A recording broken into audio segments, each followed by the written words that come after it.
Sa isang liblib na baryo sa paanan ng bundok ng Tanglaw, may dalawang magkapatid na dalagang magsasaka, sina Laya at Alona.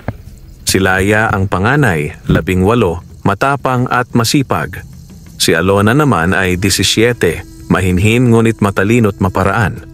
Lumaki silang ulila sa ina at iniwan ang kanilang ama noong sila'y mga bata pa lamang. Kaya't mula pagkabata, bukid na ang kanilang laruan at ararot kalabaw ang kanilang katuwang. Ang kanilang maliit na kubo ay lumaan at butas-butas ang bubong. Wala silang kuryente at tubig ay galing pa sa poso. Ngunit sa kabila ng lahat, hindi nawala ang kanilang pagkalinga sa isa't isa at ang pag-asang balang araw ay makakaahon din sila sa hirap. Ngunit hindi naging madali ang kanilang pamumuhay, lalo na't palagi silang minamaliit ng mga taga-baryo. Hay nako, ayan na naman ang magkapatid na dugyot. Sigaw ng isang ale habang nasa palengke si Laya na mamalengke gamit ang maliit na kita mula sa ani ng mais. Wala naman yang mga yan, puro ambisyon. Magsasaka lang, nangangarap yumaman. Sabat pa ng matandang si Kamirna, ang tsismosa ng baryo. Mas masakit pa sa latigo ang mga salitang ito, ngunit pinipili ni Laya ang hindi sumagot. Alam niyang ang pagbibigay pansin ay lalo lamang magpapalakas sa mga mapanglait. Bakit ba ganyan sila? Tanong ni Alona minsang pauwi na sila. Di ba pareho lang tayong nagtatrabaho sa lupa? Dahil takot silang may umangat kaysa sa kanila, sagot ni Laya, hinawakan ang kamay ng kapatid. Pero hindi tayo dapat sumuko, Alona. Makakaahon din tayo. Ngunit may isang taong matinding inis ang nararamdaman sa magkapatid si Mang Colas, ang matandang albularyo sa baryo. Kilala siya sa mga halamang gamot at orasyon, ngunit kilala rin sa pagiging mapanlinlang. Noon may masiglang negosyo siya sa pagbebenta ng gamot at agimat, pero unti-unti siyang nawalan ng mga parokyano. Isa sa mga dahilan nito ay dahil mas pinipili ng ilan ang payak, ngunit mas epektibong paraan ng paghilom ni Alona gamit ang mga halamang gubat na natutunan niya sa sariling karanasan. Kung di ko papipigilan, baka maunahan pa ako ng mga iyon sa pangalan sa baryo. Usal ni Mang Colas habang kinakausap ang kanyang itim na manok, sabay hagis ng pulang pulbos sa isang palayok. Kailangan ko na silang tanggalin sa daan. Isang hapon, habang nagbubungkal ng lupa sa gilid ng kagubatan, napansin ni Laya ang kakaibang kilos ng kalabaw nila, si Bino. Ayaw itong tumuloy sa isang partikular na bahagi ng lupa. Sa kabila ng pagpapaamo, nanatili itong ayaw lumapit. Parang may kakaiba rito, bulong ni Laya. Nilapitan niya ang lugar at sinimulang hukayin gamit ang asarol.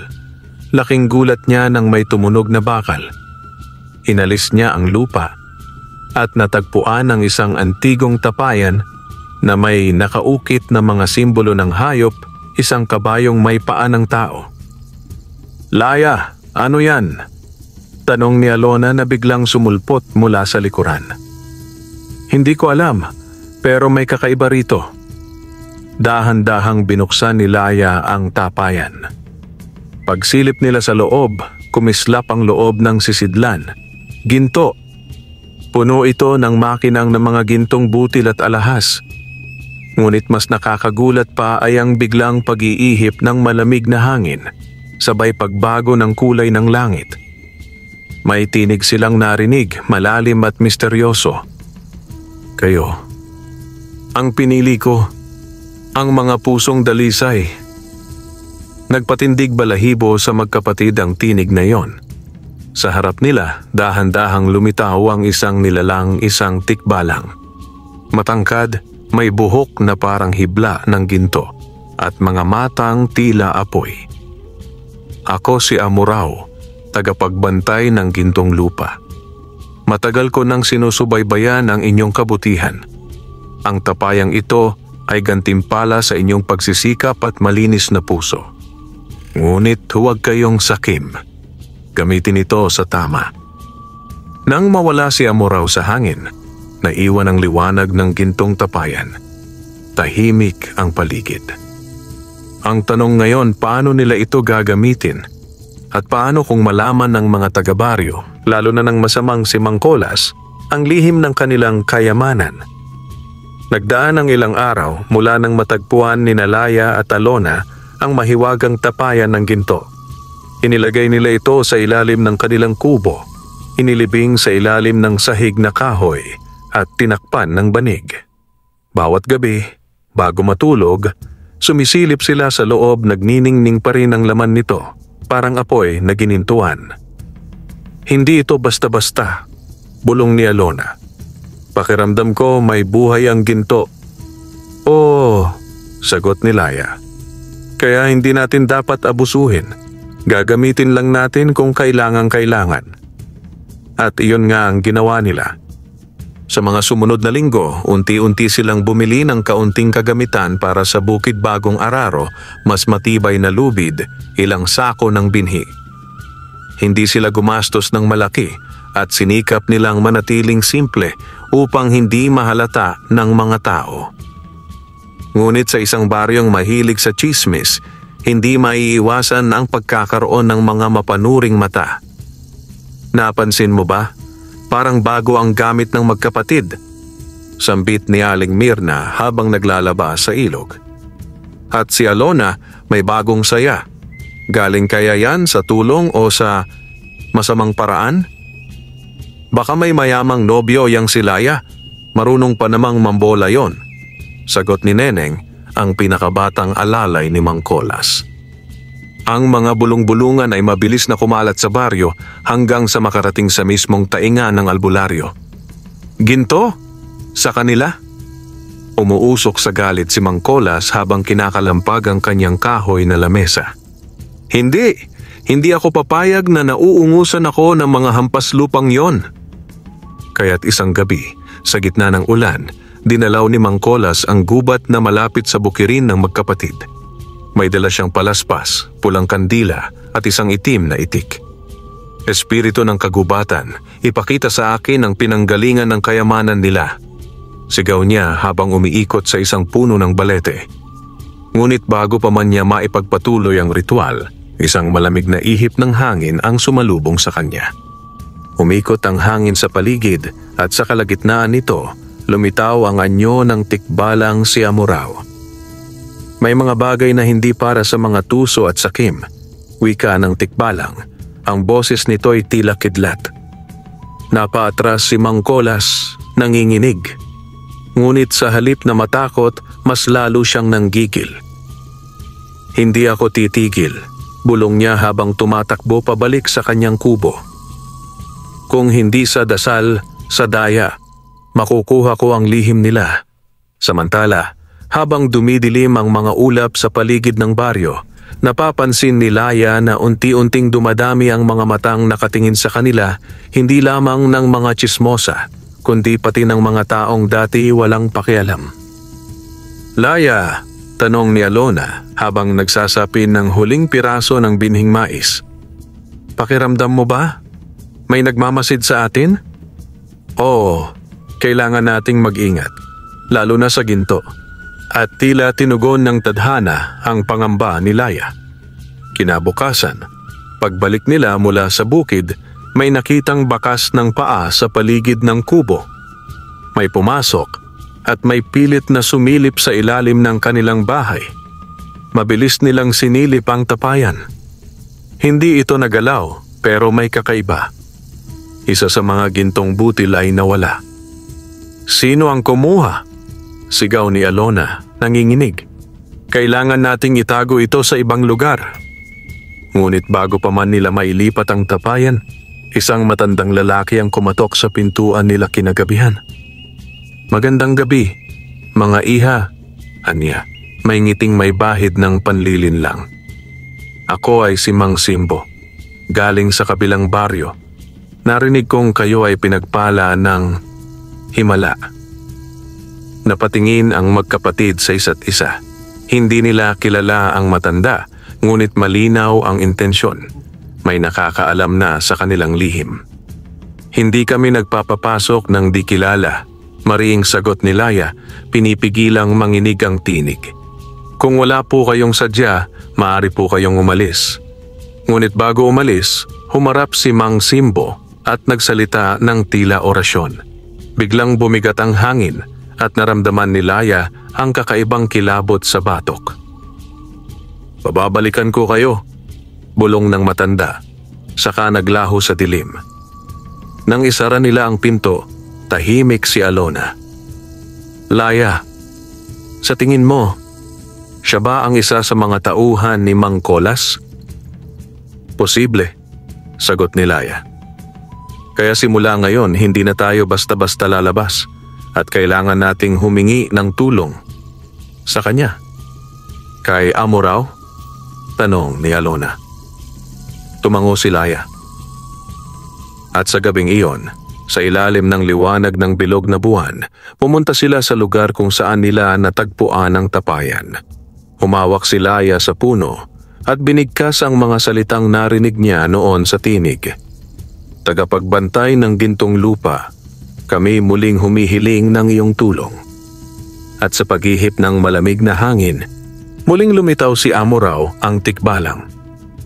"Marami na ang nakakaalam," wika nito. "At darami pa ang susubok kumuha sa inyo. Ngunit tandaan, ang ginto ay hindi proteksyon, kundi pagsubok." Naglalagablab ang tingin ni Amo Raw habang nakatayo sa gitna ng mga puno.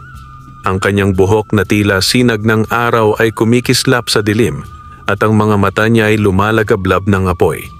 Tahimik na nakatayo sa harap niya sina Laya at Alona, parehong hindi malaman kung takot o paghanga ang nararamdaman. "Ang ginto sa tapayan," sabi ng tikbalang, "ay hindi lamang yaman. Isa itong sumpa sa mga sakim at pagpapala sa mga dalisay.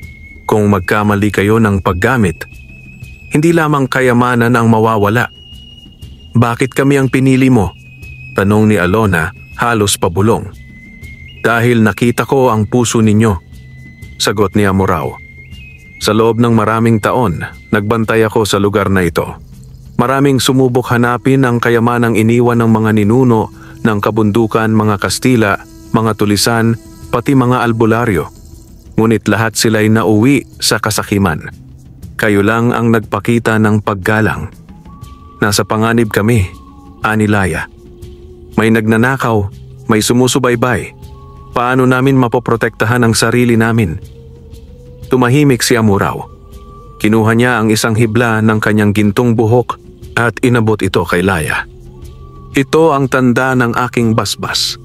Habang suot ninyo ito, mararamdaman ko ang inyong pangangailangan. Ngunit tandaan, isang beses lang itong gagana. Kapag ginamit ninyo, hintayin ninyo akong dumating. At huwag ninyo itong gamitin para sa paghihiganti." Tinanggap ni Laya ang hibla. Sa isang iglap, naglaho si Amo Raw sa ulap ng alikabok at liwanag. Sa mga sumunod na araw, mas lalong lumala ang tensyon sa baryo. Hindi man lantaran, ramdam ni Laya at Alona ang malamig na tingin ng mga tao sa kanila at mas malala pa ang tahimik na paniniktik. Isang gabi, habang si Alona ay naguhugas ng pinggan sa likod ng kubo, nakarinig siya ng kaluskos. Akala niya ay hayop lang, ngunit nang silipin niya ang kakahuyan, may nakita siyang anino na mabilis na tumakbo palayo. "Laya!" sigaw niya. Agad namang lumabas si Laya, may hawak na itak, ngunit wala na ang anino. Tanging mga yapak sa basang lupa ang naiwan.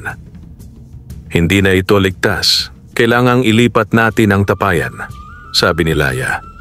"Pero saan? Sa bundok?" "Sa kuweba ng matandang punong mangga sa dulo ng sakahan. Doon hindi sila makakalapit basta-basta." Kinabukasan, habang maagang pa, kinarga nila ang tapayan sa isang sako, nilagyan ng tuyong dayami para hindi kalampagin. Dahan-dahan silang naglakad sa makipot na daan papunta sa kuweba. Pagdating doon, nilinis nila ang paligid, inilibing ang tapayan sa ilalim ng makapal na ugat ng punong mangga. Sa ibabaw, inilagay nila ang ilang bato at tinakpan ng tuyong damo. Pagkatapos nito, umupo silang dalawa sa lilim. "Naalala mo noon?" tanong ni Alona. Kapag wala tayong pagkain, ginagawa mong tinapay ang kanin para lang magmukhang masarap. Napatawa si Laya. At ikaw, iniipon mo ang candy ng pista para sa Pasko. Nakakatawa. Noon tinitiis lang natin ang gutom. Ngayon, may ginto na tayo pero kapalit ay takot. Hindi tayo dapat matakot, sagot ni Laya. Mahigpit ang kapit sa hibla ng buhok ni Amuraw sa kanyang bulsa. Lalaban tayo pero sa paraang hindi sila magiging katulad natin. Samantala sa kabilang dako ng baryo, si Mang Colas ay hindi na makatulog. Sa kanyang bahay na amoy insenso at puno ng lumang orasyon, naglalakad siya paikot-ikot, tila baliw sa pagkadesperado.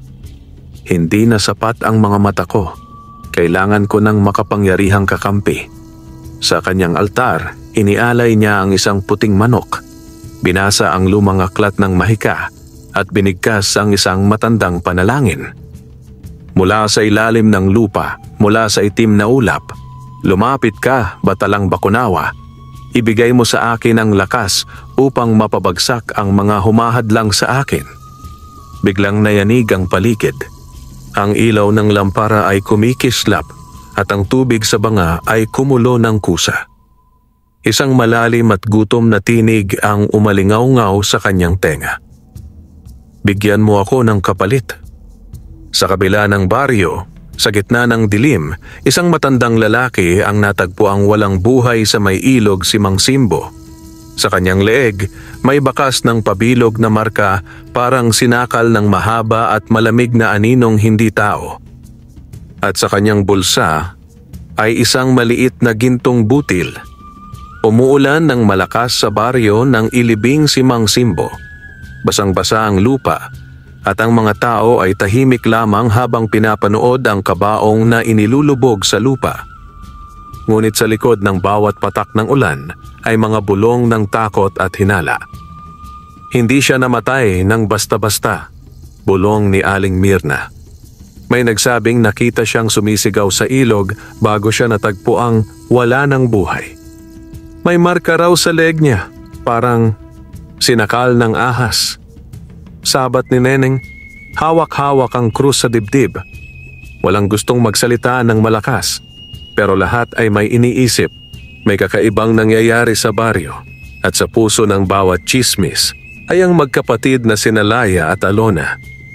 Sa maliit na kubo ng magkapatid, masinsina ng usapan nila habang kumukulog sa labas. Laya, mahina ang tinig ni Alona. Sa tingin mo ba, si Amuraw ang may gawa nun? Umiling si Laya. Hindi siya pumapatay. Binalaan niya tayo na ang ginto ay hindi proteksyon. Isa itong pagsubok, pero may ibang puwersang gumagalaw. Tumingin siya sa hibla ng gintong buhok na nakalagay sa isang supot ng dahon. At hindi rin natin ito ginamit. Ngunit sa kabilang dulo ng baryo, may isang nilalang na sadyang gumigising sa mas madidilim na kapangyarihan. Si Mang Colas, habang binabasa ang lumang aklat ng itim na karunungan, ay nakangiting parang demonyo habang ang mga mata niya ay lumulubog sa dilim. Ang Bakunawa ay nagising, anya. Nagugutom siya at ako ang kanyang lingkod. Sa gitna ng dilim ng kanyang bahay, pinaliliguan niya ng itim na langis ang isang aninong parang hugis bata ngunit may buntot. Isang sanggol na engkanto na kinuha niya mula sa isang puno ng balete noon pa mang kabataan niya. Pag may ginto, darating ang kasakiman. At sa kasakiman, darating ang takot. Hindi naglaon, nagsimula na ang sunod-sunod na kababalaghan sa baryo. Una, ang biglaang pagkamatay ng 3 alagang hayop ng magkakapitbahay, isa sa umaga, isa sa tanghali, isa sa hating gabi. Ang mga katawan ng hayop ay tuyot, parang sinipsip ang laman loob. Pangalawa, ang pagkawala ng 2 batang lalaki na naglalaro sa gilid ng bukirin.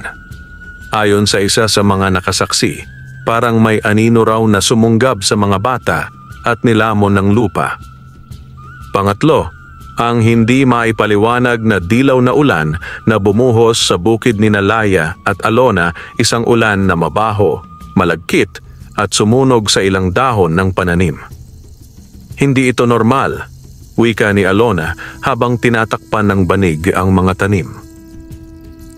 Parang may lason ng ulan.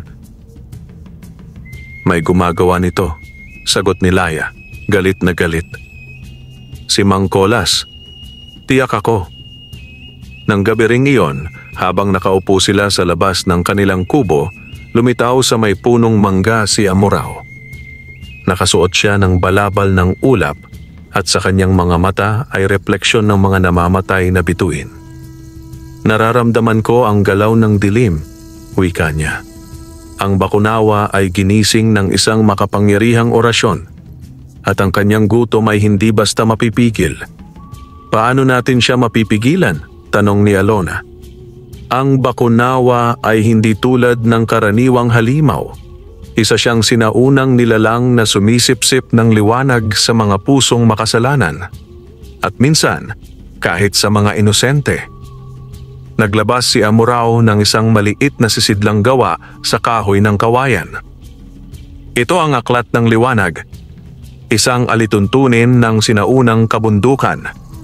Ipinagbabawal itong gamitin, ngunit kung gugustuhin ninyong labanan ng bakunawa, ito lamang ang inyong pag-asa. Pinagmasdan ni Laya ang sisidlan. Ano ang kapalit nito? Tandaang bawat liwanag ay may anino. Kapag binuksan ninyo ito, hahabulin kayo ng mga aninong sumusunod sa inyong pagkatao. Ang inyong mga lihim, kasalanan, at kahinaan ilalabas ng aklat. Hindi basta-basta ito. Nagkatinginan ang magkapatid. Hindi sila handa, ngunit kailangang maging handa. Tinanggap nila ang sisidlan. Kinabukasan, sa gitna ng mapayapang umaga, sumabog ang balita. Ang punong mangga sa sakahan ng magkapatid ay natumbang mag-isa kahit walang hangin. At nang hukayin ni Laya at Alona ang lugar kung saan nila inilibing ang tapayan ng ginto, wala na ito. Isang bakas lang ng malaking kalmot sa lupa ang naiwan at ang amoy ng putik na galing sa ilalim ng ilog. Maalinsangan ang simoy ng umaga, ngunit panginginig ang bumalot sa mga katawan ni Laya at Alona habang nakatayo sa harap ng nahukay na lupa kung saan nila itinago ang tapayan ng ginto. Tila sinabuyan ng demonyo ang paligid. Durog ang mga ugat ng punong mangga. At ang amoy ng nabubulok na putik ay humahalo sa hangin. Wala na ang ginto. Paanong? Bulong ni Alona, nanginginig ang boses. Kahapon lang. Narito pa ito. May dumukot dito. Hindi basta tao. Tingnan mo. Itinuro ni Laya ang 3 malalaking bakas ng paa. Hindi hugis paa ng tao o hayop. Parang pinaghalong kabayo at buwaya. Ang bakunawa o isa sa mga alagad niya. Tahimik si Alona. Tumingin siya sa langit. Maitim ang mga ulap kahit umaga pa lang. Walang sikat ng araw. Pakiramdam niya, binabalot na ng malamig na anino ang baryo. Samantala, si Mang Colas ay nag-aalay ng dugo ng kambing sa gitna ng bilog na guhit na isinulat sa lupa sa ilalim ng kanyang bahay. Ang bilog ay may mga simbolo. Lumang baybayin na sinadyang baliktarin. May usok ng insenso na kulay itim at sa likod niya nakatayo ang itim na engkanto na may mapupulang mata at manipis na buntot na kumikiskis sa sahig. Ang mga dalaga ay mahina, aniya. Isang takot pa, bibigay na sila. Mahalaga ba sa iyo ang ginto? Tanong ng nilalang sa isang tinig na parang bumubulong sa lahat ng direksyon. Hindi. Pero sa kanila, iyon ang puso ng pag-asa. Kapag nawala na ito, babalik sila sa dati nilang abang kalagayan. Uuwi ang mga tao sa pangungutya at muling luluhod ang magkapatid. Doon ko sila dudurugin. Tumawa ang nilalang. Masarap ang paghihiganti. Pero mas masarap kung mapapanood mong unti-unti silang kumakain ng sariling sakit. Sa kabilang dako, naglalakad sina Laya at Alona papunta sa kuweba sa kagubatan, bitbit ang aklat ng liwanag.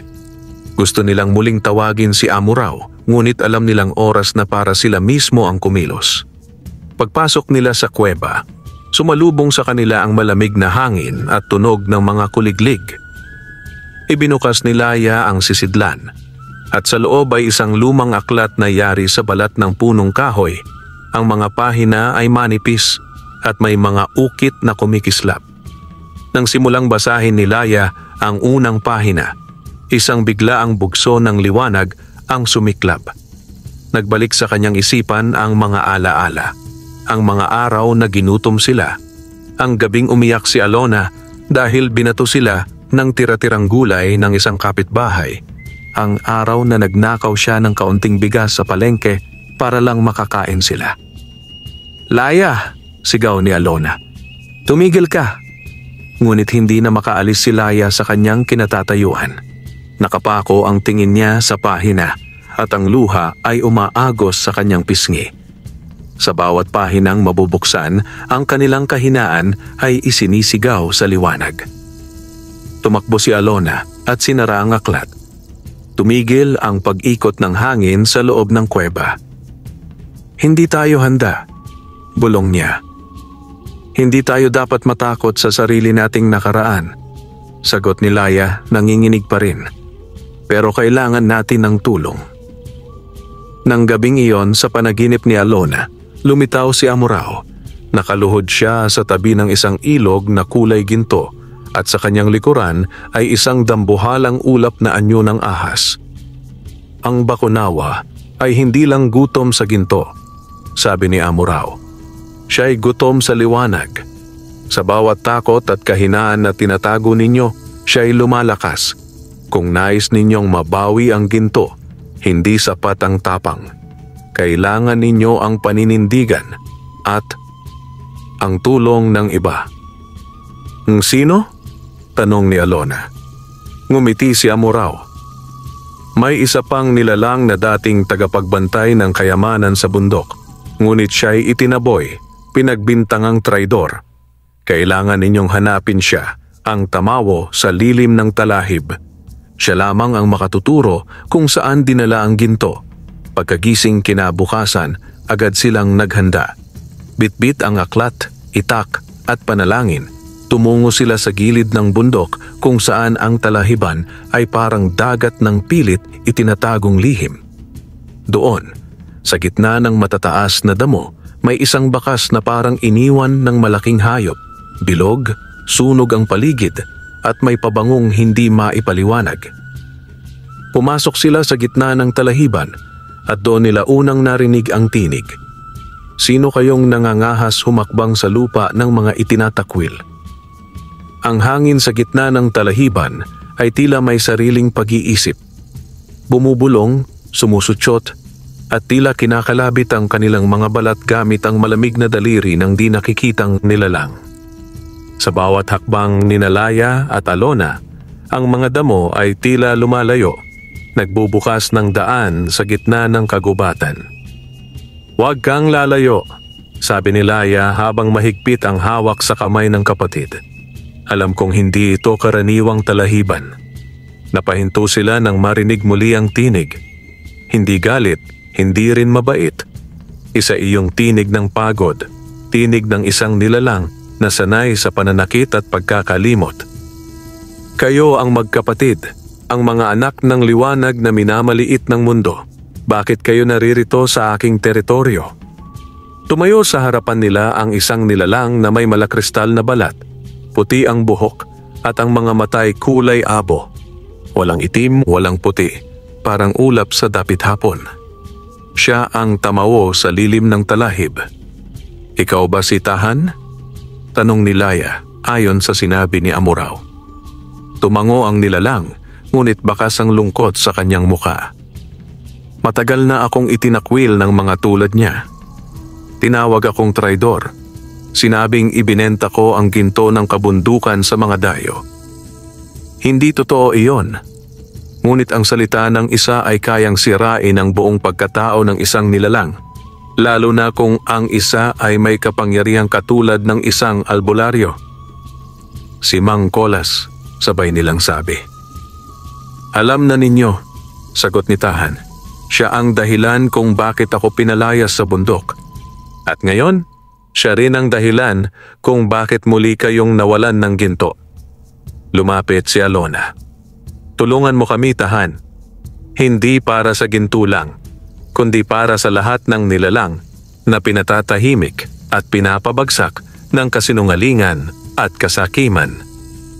Tumingin si Tahan kay Alona. Matagal. Tila sinusukat ang kanyang loob.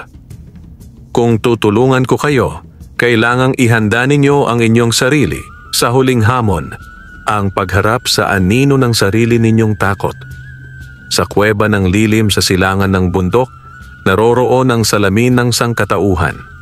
Iyon ang huling susi upang makita ninyo ang landas patungo sa kinalalagyan ng ginto. Sa ilalim ng buwan, nilakbay ng magkapatid at ni Tahan ang kagubatan patungong kuweba ng lilim.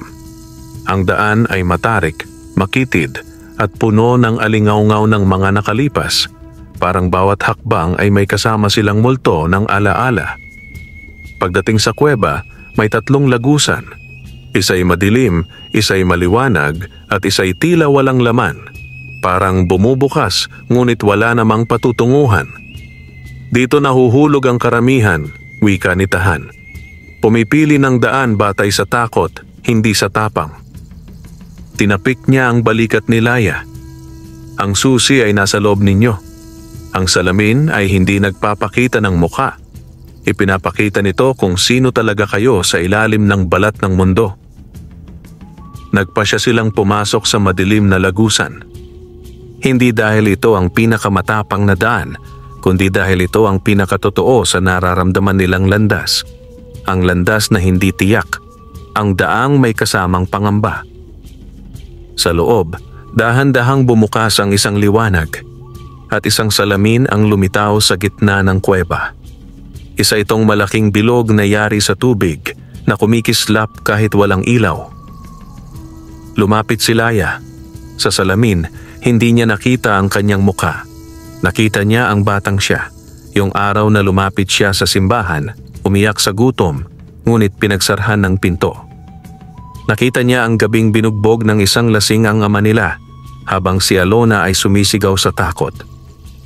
At nakita niya ang sarili niya, na nagpanggap na malakas kahit durog na ang loob niya.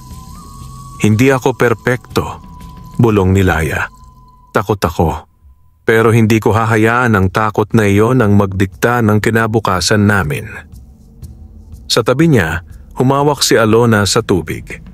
Lumabas din ang kanyang anino, isang batang babae na palaging umaasa sa iba, palaging sumusunod, palaging natatakot magsalita.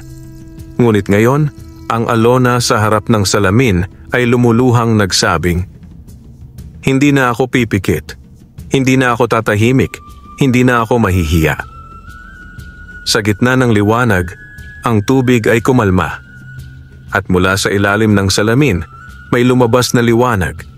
Isang susing gawa sa ginto at liwanag at isang direksyong itinuturo patungong timog kanlurang bahagi ng bundok sa isang kuweba na hindi nakikita ng mata ng tao. Paglabas nila ng kuweba, tinapik ni Tahan ang kanilang balikat. "Mula rito, hindi ko na kayo maaaring samahan. Ang kuweba ng Bakunawa ay teritoryo ng kadiliman, ngunit ito ang ibibigay ko sa inyo." Inabot niya ang isang maliit na bao na may pulang buhangin. "Kapag naharap kayo sa ganap na dilim, isaboy ninyo ito sa lupa. Iyan ay buhangin mula sa unang umaga ng mundo, liwanag na hindi kayang lunukin ng kadiliman." "Salamat, Tahan," sabi ni Alona. Sa huli, wika ni Tahan, ang tunay na ginto ay ang tapang na bumangon kahit wala nang natitira. At habang ang magkapatid ay papalapit na sa kuweba ng Bakunawa, si Mang Kolas naman ay abala sa huling bahagi ng kanyang ritual. May hawak siyang isang sanggol na itim ang balat at may sungay. Nilulublob niya ito sa itim na langis at sa gitna ng apoy, isinisigaw ang pangalan ng mga dalagang nais niyang pabagsakin. Sa kanyang harapan, Isang nilalang na hindi pa lubusang nabubuo ang katawan ay nagsimulang umangat mula sa anino. Ang Bakunawa ay nagising na. Matarik ang daan patungong kuweba ng Bakunawa. Walang landas, walang bakas ng hayop o tao. Puro lumang ugat ng mga punong patay, tuyong dahon at mga sanga ng kawayan na tila baluktot sa takot. Sa tuwing hahakbang sina Laya at Alona, parang may mga matang nakamasid mula sa kadiliman. Hindi na ito basta kuweba, bulong ni Alona habang humahawak sa balikat ng kapatid. Parang tiyan ito ng isang buhay na nilalang. Tama ang kanyang kutob. Nang marating nila ang bungad ng kuweba, napalunok si Laya. Ito'y hindi ordinaryong butas sa bato. Ang bukana ay hugis bibig ng dambuhalang hayop. Ang mga gilid ay parang ngipin ng buwaya at mula sa loob ay may mabahong usok na kulay abo. Sa paligid nito may mga baling buto, sira-sirang kasuotan at mga lumang panalangin na isinulat sa dahon ng saging. Lahat ay hindi na umabot sa pag-asa. Tuloy na ba tayo? Tanong ni Alona. Nanginginig man ay matatag ang boses. Tumango si Laya. Hindi tayo aatras. Narito na tayo. Pagpasok nila sa kuweba, agad silang binalot ng madilim na ulap na tila may buhay, humihinga, umiikot, sumisinghot sa kanila. Sa bawat hakbang, ang kanilang katawan ay tila pinipigat ng isang hindi nakikitang puwersa. Laya, bulong ni Alona. Parang nababasa ang isip ko. Ganon din ako. Bigla may bumulong sa tainga ni Laya. Ikaw ang dahilan kung bakit namatay ang ina mo. Napaluhod siya. Ang tinig ay mula sa kanyang alaala, ngunit tila may lakas na ngayon, may katawan, may boses. Kay Alona naman, bumungad ang isang aninong hugis ng batang babae. Siya mismo, 7 taong gulang, umiiyak habang nilalait ng mga kapitbahay. Wala kang kwenta, hindi ka kasing galing ng ate mo. Isa kang pasanin. Napapikit si Alona, nanginginig. Hindi, sigaw ni Laya lumapit sa kapatid. Hindi totoo yan. Hindi tayo ang kasalanan. Sila ang tumalikod. Sila ang nanakit. Tayo ang lumaban. At sa pagsigaw niya, naalala ni Alona ang buhangin ni Tahan. Mabilis niyang binuksan ang bao at isinaboy sa lupa. Kumislap, sumabog, nagliwanag. Ang mga anino ay nagsisigawan, naglaho at ang kuweba ay lumiwanag ng kaunti. Sa ilalim ng putik at bato, lumitaw ang isang pintong ginto, pinagtagni-tagning ugat at sa gitna nito ay ang hugis ng araw. Iyon na, bulong ni Laya. Naroon ang ginto at ang halimaw.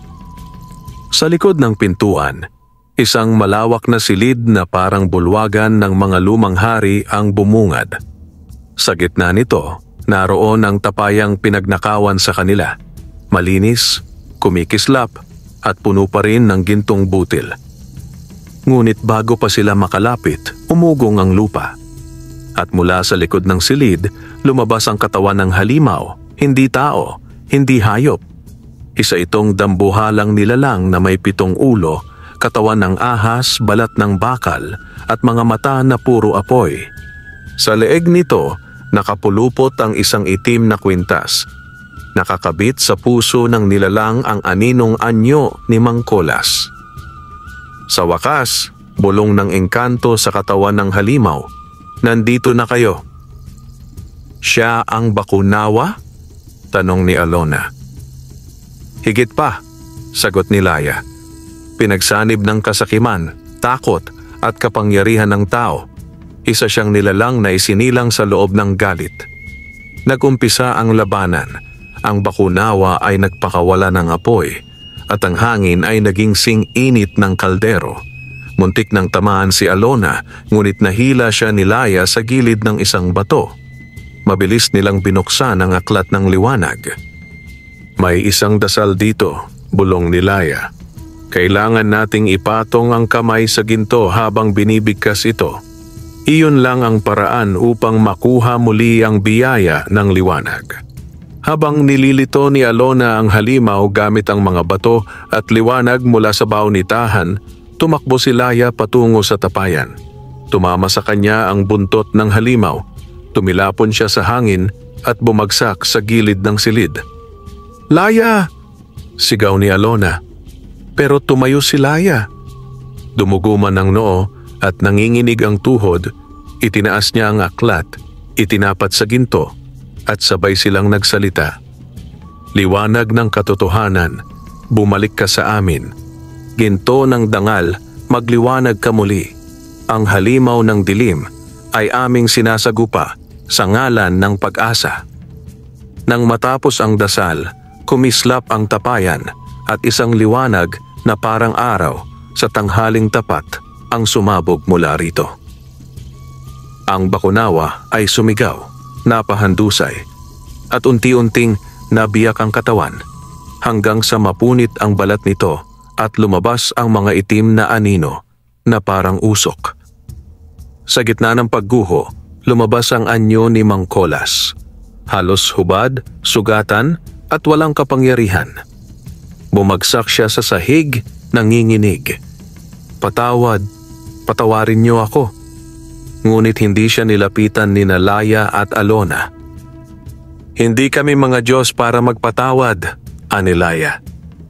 "Ngunit sisiguraduhin naming wala kang masasaktan pa." Sa labas ng kuweba, naghihintay si Tahan.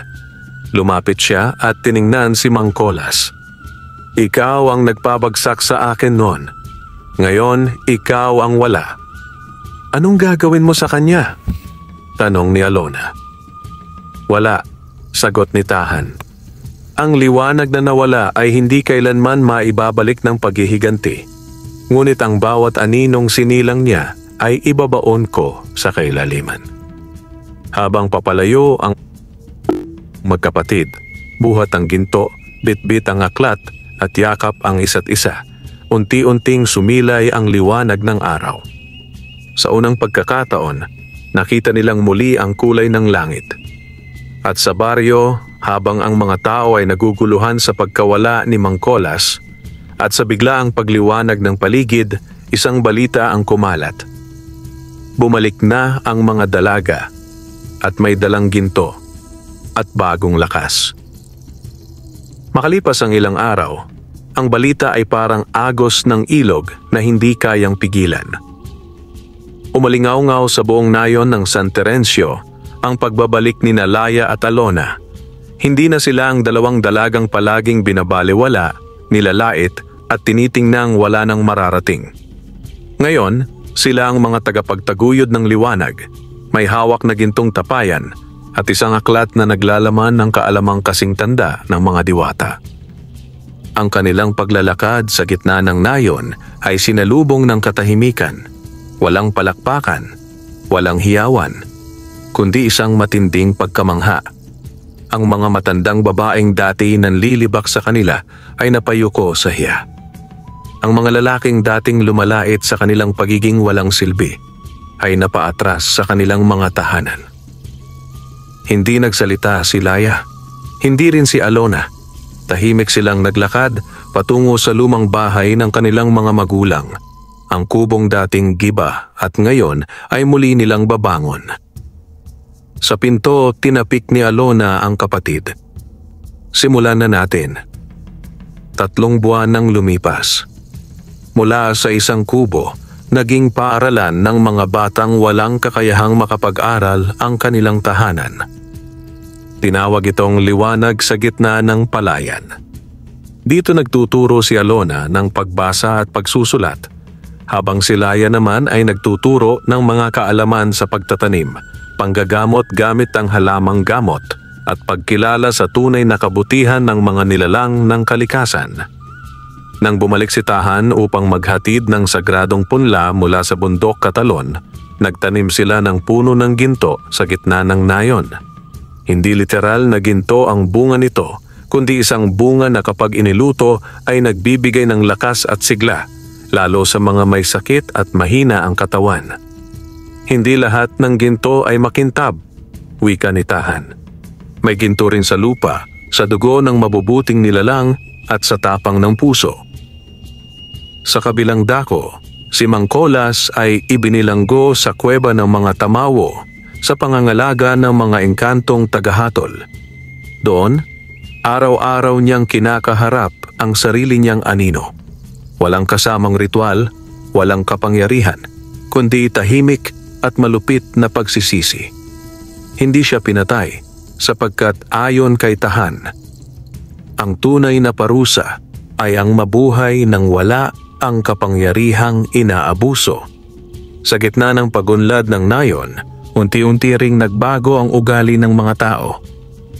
Dahil sa kabutihan ni Nalaya at Alona, maraming kababaihan ang nagsimulang magtayo ng sariling bukirin, lumaban sa pang-aapi at magtulungan. Ang mga bata ay lumaking may paggalang sa lahat, maging engkanto man, tikbalang o taong kalye. Nang dumating ang tag-init, ipinagdiwang ang kauna-unahang fiesta ng liwanag, hango sa kanilang karanasan. Sa gitna ng handaan, nagsalita si Alona. Hindi namin ito ginawa para maghiganti. Ginawa namin ito para matuto kayong lahat na ang dangal ay hindi nasusukat sa yaman o sa makapangyarihang ritual, kundi sa pagkalinga sa kapwa. Lumapit si Laya sa gitna ng entablado, tangan ng aklat ng liwanag. At sa ngalan ng lahat ng nilalang na tinabunan ng kasinungalingan, sa ngalan ng mga dalagang dating pinagtawanan, itinataas namin ang liwanag na sa amin ay hindi ninyo kailanman kayang agawin. Makalipas ang 1 taon, ang San Terencio ay hindi na ang baryong kilala sa mga chismis at pagmamaliit. Ito na ang tinaguriang bayang ginto ng liwanag. Hindi dahil sa yaman, kundi dahil sa pagbabago ng mga puso ng mamamayan nito. At sa gitna ng lahat, sa ilalim ng gintong puno, makikita pa rin sina Laya at Alona, nagtuturo sa mga bata, nagtatanim ng bagong punla at nagbabantay sa tapayan, hindi upang pagyamanin ang sarili, kundi upang tiyakin na ang gintong kalooban ay mananatiling buhay para sa susunod na henerasyon. Wakas.